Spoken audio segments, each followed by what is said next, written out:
Halo, selamat datang kembali di video pembelajaran untuk pemodelan basis data dan basis data. Masih dengan saya Latifah Dianti. Semoga kalian tidak bosan ya.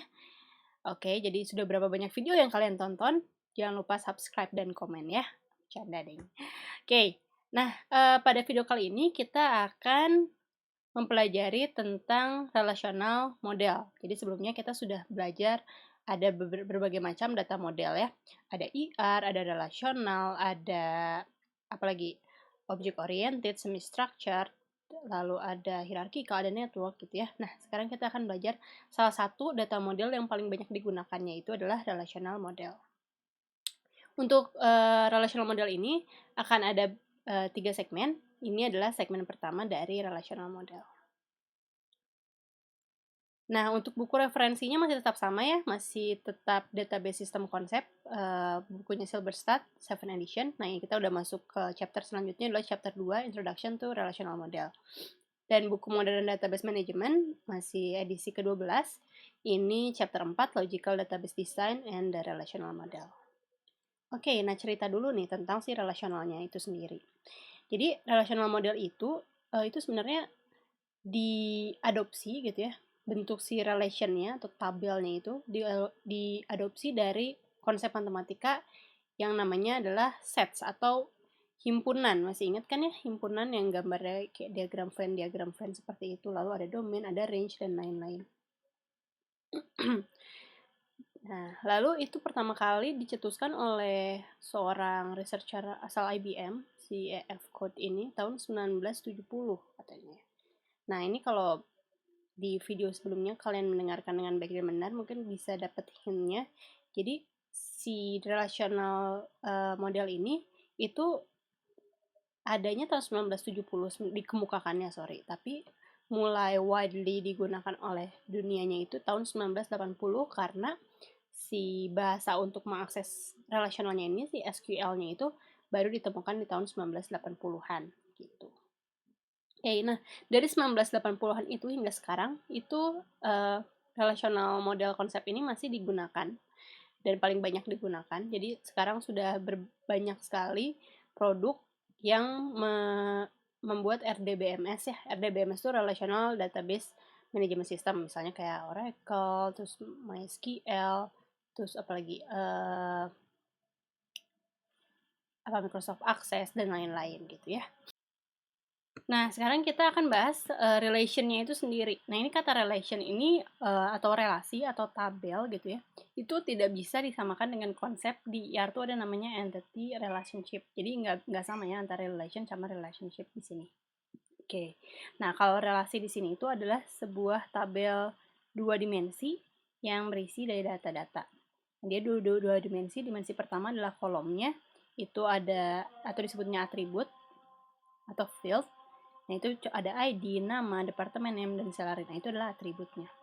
Dan dimensi kedua adalah ini, barisnya.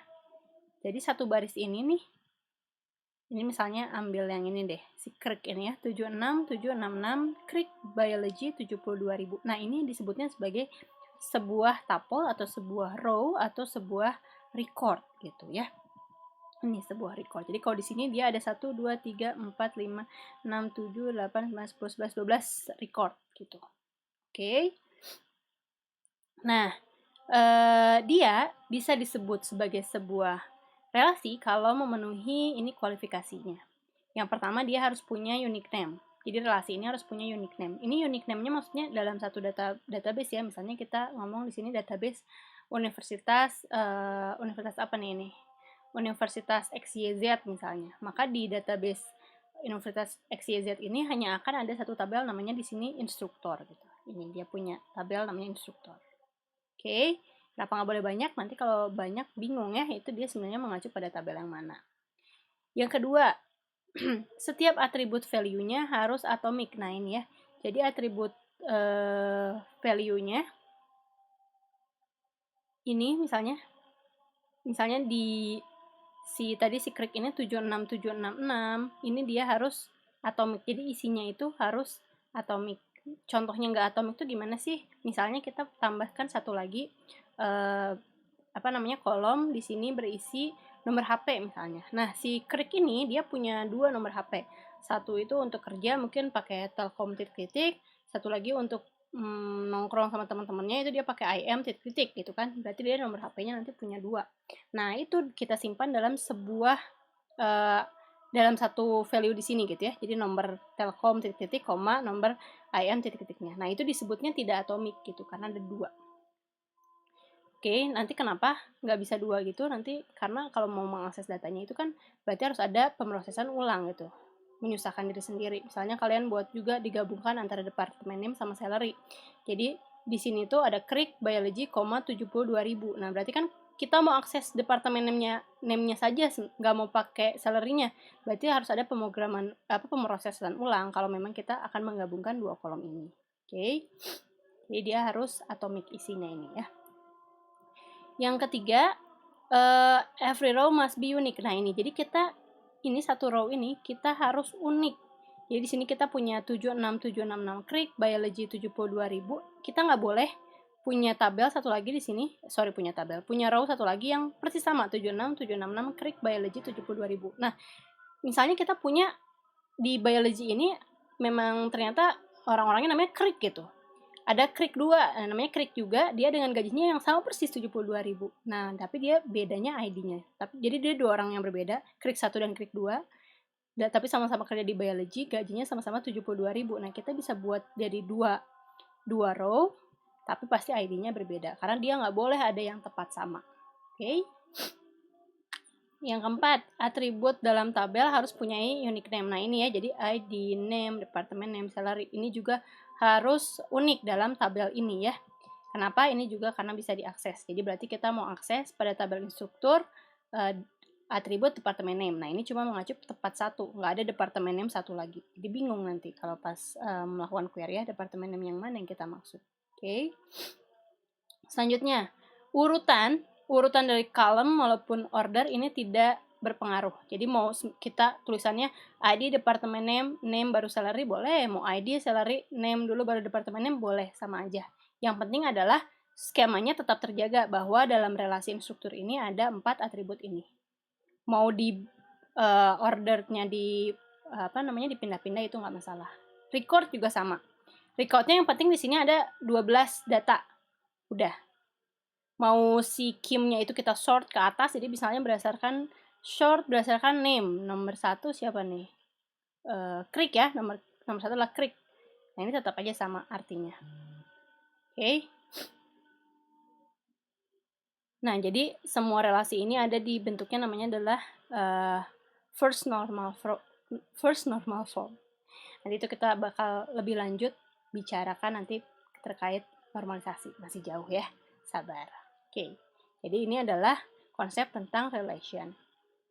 Nah, di dalam relation juga tadi ada yang namanya atribut ya, itu sering disebut ada ID, name, department name, salary. Nah, ini kan tadi udah disebut juga bahwa setiap atribut itu punya nama. Dan yang penting juga untuk masing-masing atribut ini dia punya namanya domainnya masing-masing. Jadi ini adalah nilai yang diperbolehkan untuk atribut ini. Misalnya kalau ini yang dicantumkan di metadata kalau masih ingat ya. Jadi kalau ID misalnya dia harus bentuknya adalah integer, maka di sini yang boleh hanya integer saja. Kalau name boleh string maksimal misalnya char-nya paling panjang 30, jadi dia nggak boleh memasukkan nama yang lebih panjang dari 30 dan lain-lain. Jadi masing-masing atribut dia punya domainnya masing-masing. Oke. Yang menarik di sini adalah kita punya nilai yang namanya null. Bukan nol ya, tapi null. Null ini adalah dia special value. Jadi dia adalah member dari semua domain. Nah, menarik banget ya sih, null ini sangat spesial. Dan null ini bisa menyebabkan berbagai komplikasi dalam beberapa operasi. Nanti kita bakal lebih lanjut bicara tentang bagaimana si null ini mempengaruhi operasi ketika kita bicara tentang operasi-operasi apa saja yang bisa ada pada relasinya ya. Nah, arti nullnya itu sendiri adalah pertama value-nya unknown. Lalu ada value-nya eksis tapi kita nggak tahu. Jadi misalnya kayak nomor telepon, mungkin di sini kita sebut nomor telepon nggak usah lah ya. Ya salary, misalnya salary yang di sini nih. Misalnya ada seorang karyawan baru ditambahkan di sini. Dia punya ID, punya nama, punya departemen name, tapi gajinya belum ditentukan. Maka dia bisa di-set dulu sebagai null. Bukan berarti dia nggak dikasih gaji, tapi kita belum tahu datanya berapa. Dan itu null itu nggak bisa dibandingkan. Jadi nggak bisa lebih besar, lebih kecil daripada suatu angka, karena nggak tahu siapa dia, unknown. Ya, gitu. Dan null juga nggak bisa disamakan. Jadi misalnya ada karyawan kedua lagi datang nih, baru lagi. Dia ID-nya baru, nama, departemen name, salary-nya belum tahu juga, jadi null juga. Bukan berarti null dari karyawan satu itu sama dengan null dari karyawan dua kan? Nggak tahu, mungkin beda gaji dari kedua orang tersebut. Oke, jadi null ini tidak bisa disamakan. Oke, ini sih special value null. Nah, lanjut. Sekarang kita bicara tentang skema dan instance dari relation. Masih ingat bedanya skema dan instance? Jadi skema itu strukturnya, instance itu adalah data pada saat itunya, snapshotnya. Nah, ini kalau untuk menuliskan skema dari sebuah relasi, ini seperti ini. Jadi, R itu adalah nama dari relasinya, dan A1, A2, sampai AN ini adalah atributnya. Seperti itu. Jadi, misalnya kayak tadi, kita punya tabel namanya instruktur, maka dia memiliki atributnya adalah ID, name, departemen name, salary. Jadi, ini ya. Ini cara untuk kita menuliskan skema relasi. Oke, dan instan dari relasi tersebut adalah tapel-tapel yang ada pada tabel tersebut. Jadi ini adalah instance dari tabel instruktur. Oke.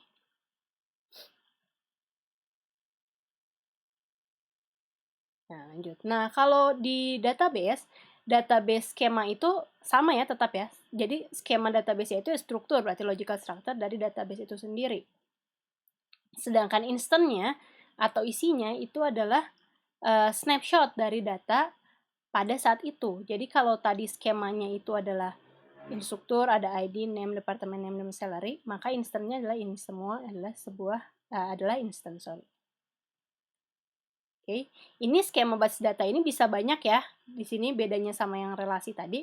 Kalau relasi kan cuma satu nih, instruktur, ada ID, name, departemen name, dan salary. Mungkin kalau di sini dia punya instruktur, ada ID, name, departemen name, dan salary. Dia juga punya tabel kedua, misalnya ada student, misalnya student isinya ada ID, name, sama total credit misalnya. Seperti itu ya. Lalu ada mungkin mata kuliah punya atributnya sendiri, dan lain-lain. Oke, itu adalah terkait skema. Oke. Nah, sekarang pertanyaannya, tadi kan kita udah bikin cerita bahwa pada suatu database itu dia mungkin banyak tabel yang dia kelola ya. Misalnya contohnya kalau kita bicara tentang tabel universitas tadi ya, basis data universitas, kita menyimpan data mahasiswa, misalnya data mata kuliah, menyimpan data dosen gitu ya. Nah, itu kenapa sih nggak kita buat aja semuanya jadi sebuah single relation, panjang aja. Satu tabel namanya mungkin di sini kalau ini contohnya bank, kita misalnya bicara universitas tadi ya. Universitas isinya ada macam-macam itu semuanya. Ada data mahasiswanya, ada data mata kuliah, ada data dosen gitu ya. Kenapa sih nggak dilakukan? Nah, ini beberapa kerugiannya. Jadi pertama adalah adanya repetisi information. Misalnya contohnya nih, kita satukan tabel mahasiswa sama tabel mata kuliah. Ada mahasiswa X, misalnya dengan NIM 182XYZ, misalnya, dia mengambil mata kuliah IF 2140. Terus dia juga mengambil mata kuliah OMPI, mau ngambil mata kuliah berapa? Ada 6 misalnya. Dia semester ini mengambil 6 mata kuliah. Maka pada tabel itu, kebayang nggak ada datanya yang sama untuk si mahasiswa X ini. Mahasiswa X ini misalnya di situ ada alamatnya juga, alamatnya di mana ya? Di Sedang Serang misalnya, Sedang Serang nomor 100. Maka Sedang Serang nomor 100 itu bakal muncul 6 kali atau sebanyak dia mengambil mata kuliah. Nah, muncul repetisi informasi. Oke. Yang kedua juga mungkin kita nanti membutuhkan banyak nilai nol. Gitu. Misalnya lagi kalau kita buat tadi contohnya ada mahasiswa baru. Misalnya anak TPB nih, anak TPB masuk nih baru data mahasiswa. 165 sekian-sekian namanya adalah misalnya Luke Skywalker gitu ya. Terus udah gitu alamat rumahnya di Sarijadi misalnya. Nah, dia kan belum mengambil mata kuliah apa-apa. pada saat itu ketika dia jadi mahasiswa awal belum ngambil mata kuliah, maka dia bakal muncul nol, dan itu nol itu bakal muncul di semua anak-anak TPB yang belum mengambil mata kuliah. Maka dengan membuatnya jadi sebuah relasi besar seperti itu, ini adalah dua kemungkinan masalah yang akan timbul ya. Makanya kita harus melakukan splitting informasi ke tabel-tabel. Oke, nah nanti kita juga akan belajar namanya normalization. Itu nanti masih jauh ya. Oke, sekian segmen pertama dari relational model. Semoga bermanfaat dan sampai ketemu di video selanjutnya. Dadah!